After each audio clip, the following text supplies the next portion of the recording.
เอาแล้วเนาะทุกคนตอนนี้สาวหมีก็ได้พาบี้มาเที่ยวทริปสุดท้ายของหลวงพระบางกันแล้วแต่ว่าตอนนี้บี้ยังงงอยู่นะว่าหมีพาบี้ไม่เห็นอย่างอยู่นี่นะตอนนี้เนาะแน่นอนเนาะบี้เนาะมื้อนี้หมีบ่ให้บี้ผิดหวังแน่นอนกับทริปสุดท้ายในมื้อนี้ โอ้ เพราะว่าหมีจะพาบี้ไปเที่ยวต้าแซ่นั่นเองซึ่งว่าเราจะขี่เรือเฟอร์รี่ของพวกเขานี่ไปเลยอยู่ด้านหลังของพวกเขาท่านผู้ เฟ ช อ ม ร์รี่ด้วยว่ะโอ้เห็นบ่ทุกคนเดี๋ยวบี้ขอตัวหมีไปก่อนเด้อสุดท้ายหมีไปไซบีดก่อนเรือเฟอร์รี่2คนพิเศษเลยนำพวกเขามาเลยมาขี่เรือเลย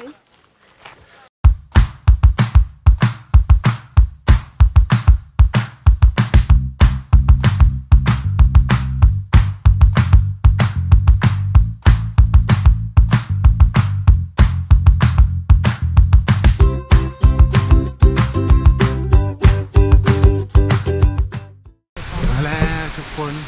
ตอนนี้เขากำลังก้าวเข้าสู่บรรยากาศของน้ำตกตาดแซ่เนาะที่ภาษาหมีเพิ่นได้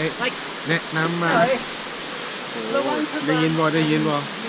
เสียง เสียง น้ำตก น้ำตก เดี๋ยวเขาจะเห็นบรรยากาศงามดีน้ำไหลโอ้แป๊บนึงครับแป๊บนึงพอแล้วบอ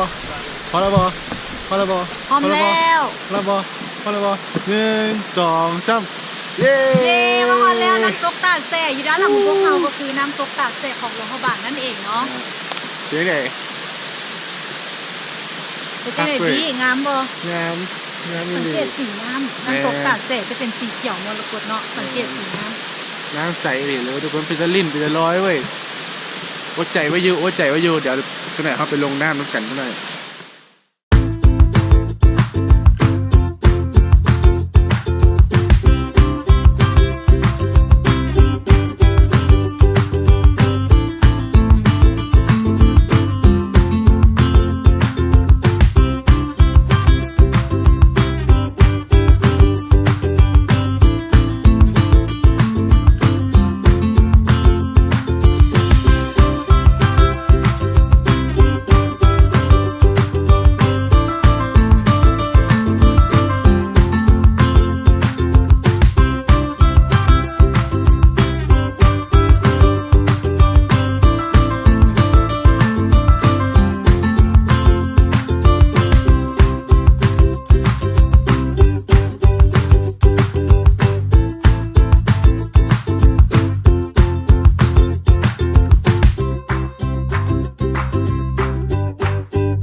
แล้วนะตอนนี้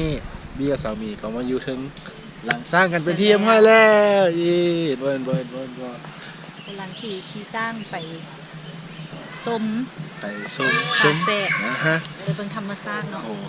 ครั้งแรกในชีวิตเลยในขี่สร้างกับผู้สาวงามมาสิเห็นบ่ให้ทุกคนสร้างตัวเบิ่นเลยตัวใหญ่เลยบรรยากาศที่เราทางกันแล้วจะไปตาดและยังมีสร้างอยู่จำนวนหนึ่งที่ว่าอยู่ข้างหลังพุ่นเล็กไก่พูดแหละมันมีย่านบ่ บ่ ย่านโอ้ มวน มวน ถามดีนะมวนบ่ มวนหลายโอ้ครั้งแรกในชีวิตที่มาขี่สร้างเนาะ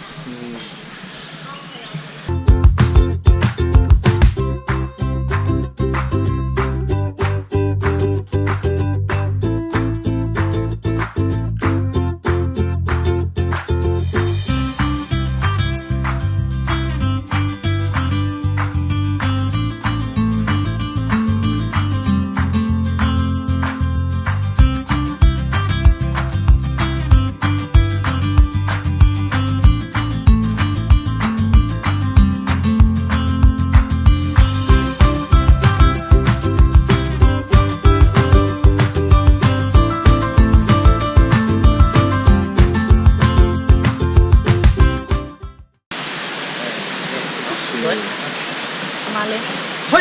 โอ้ย ถึงบ่ว่าถึงแนมเห็นปังกันก่อน นี่คือ นี่ ครับเขาก็ได้เป็นนางฟ้าคือเจ้าเนาะอ้อมกล้วยหรือเป็นอะไรแล้ว อ่ะก่อนช่วยเดี๋ยวโอ้เป็นขอ ศึกสร้างหายใจใส่กันแล้วเมื่อกี้ เป็นขอกินน้ำ เดี๋ยว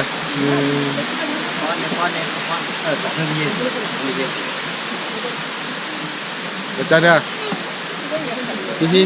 เด้เนาะ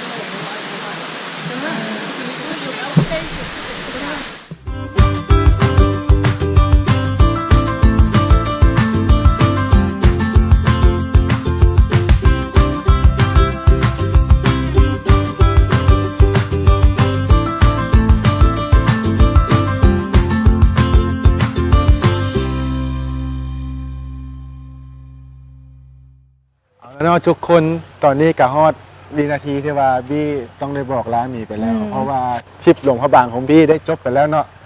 มื้อนี้ก็ต้องขอบใจมีหลายๆที่ว่าพาบี้เที่ยวหลวงพระบางอย่างเต็มที่เต็มเอี่ยวพาไปทุกบอนที่ว่าสำคัญของหลวงพระบางต้องขอบใจมีหลายๆเด้อ เป็นอย่างโอกาสหน้ามาเที่ยวใหม่แล้วจะพาเที่ยวอีกครั้ง โอเค ถ้าติดใจประทับใจบอนใด โอเค บอกได้เลยว่าจะพาไปสถานที่ใดอีก โอเคเอาเป็นว่าทุกคนสนใจหลวงพระบางมาเที่ยวได้หรือว่าจะคู่อย่างไม่เห็นสามีทำสามีเลยก็ได้เพราะว่าเพิ่นเป็นเจ้าถิ่นหลวงพระบางเพิ่นว่าแต่ว่าตอนนี้บี้ขอลาหมีไปก่อนเดี๋ยวโอกาสหน้าเดี๋ยวบี้มาเดี๋ยวบี้สีทิศตัวให้ โอ มี เค ให้มีน้ำเที่ยวอีกวันหนึ่ง ได้ น้ำฟ้า เป็นไง คนงานของเราเองเจ้าตอน ที นี้ นี้เราต้องบอกลากันแล้วเนาะ เจ้า โอเค สบาย โชคดีโชคดี เด้อ บ๊ายบาย ไปก่อน โอเคบาย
เอาละทุกคนตอนนี้บี้ก็ได้มานั่งล้อถ่ายอยู่ที่ห้องล้อถ่ายพิเศษของการบินแล้วกันไปที่เรียบร้อยแล้ว ทุกคนอาจจะงงเรือแปลกใจเป็นบอมาบี้มานั่งอยู่นี่ได้จังไดนี่เลยบัตรสิทธิพิเศษของการบินลาวให้สิทธิพิเศษของทานหลายอิหลีสำหรับทริปหลวงพระบางทริปนี้บี้ต้องขอขอบใจการบินลาวตั้งแต่เริ่มจองปียนต์จนการเดินทาง แล้วยังมีนางฟ้างามๆพาไปเที่ยวอย่างเต็มอิ่มเลยในแข่งหลวงพระบางสำหรับทริปหลวงพระบางทริปนี้เนาะบี้ต้องขอลาไปก่อน แล้วมาติดตามกันว่าทริปหน้าบี้จะพาไปเที่ยวใส่แล้วมาเจอกัน